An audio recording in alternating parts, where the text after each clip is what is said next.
every year we see it. There are questions that people say like, oh my gosh, they made a nest in my grill. They made a nest in my boat. They will nest wherever they want to, basically. Nooks and crannies. Yeah. So how do you make sure that your yard and your territory is appealing in a place where they want to raise their family? Food, water, shelter. It's the three No basics. clothing, huh? No clothing. Their feathers are pretty good. There's a whole line of products for Kohl's right there. Bird clothing. That's what they need. That's what all life tends to need. An area with there's food. If you're putting out bought food like some of the Kohl's products, good stuff, sun meats and things for the insects. This is a good territory. There's abundant food here. They'll build as close as they can, and bluebirds love meats. Water. If you don't have a stream or something very close by or a pond, put a bird bath out there and make sure you clean it out. Put it close to your hose, not out in the middle of the yard where it's super hot and you can't get to it. If it's within 10 feet of where you have a hose, that's great because you can, every other day, go out there and blow out the old water, put some new water in it, done. Very easy, and then rub it out every now and then. So they'll take baths in water. They bathe all year, by the way. In the wintertime, if they can get through the ice, they'll take a bath to keep their feathers clean. But provide them with fresh water and a shelter. Although the bluebird prefers its box out in an open area on a fence post or something in full sun, other birds don't. But if they have shelter where they can get away, the birdhouse provides shelter for a bluebird. It's on top, it can duck right in.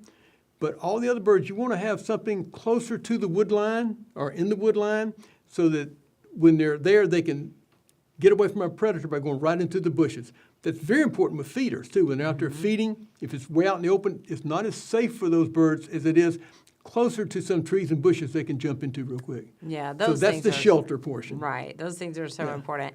So last year or a couple of years ago, my husband and I had gone on these bluebird trails, right? And they have a lot of places out there with just sticks of wood sticking up out of the ground so the birds can just sit there and watch for the insects, right?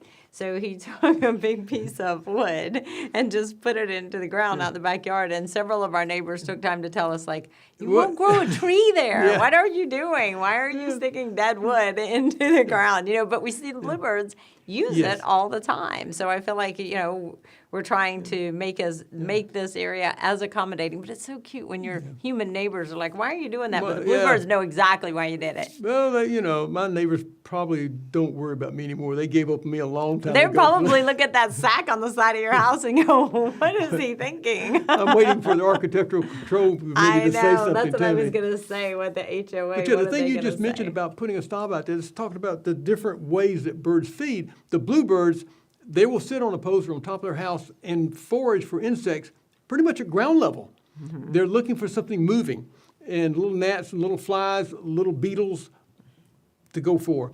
And some of the things like the chickadees and the titmice, very common birds, they'll be up in the limbs looking at things, around in the bushes looking for bugs on there. So each bird has a different place they search for food and a different type of food they typically eat. Yeah. So it's interesting to see them work the environment to make a living.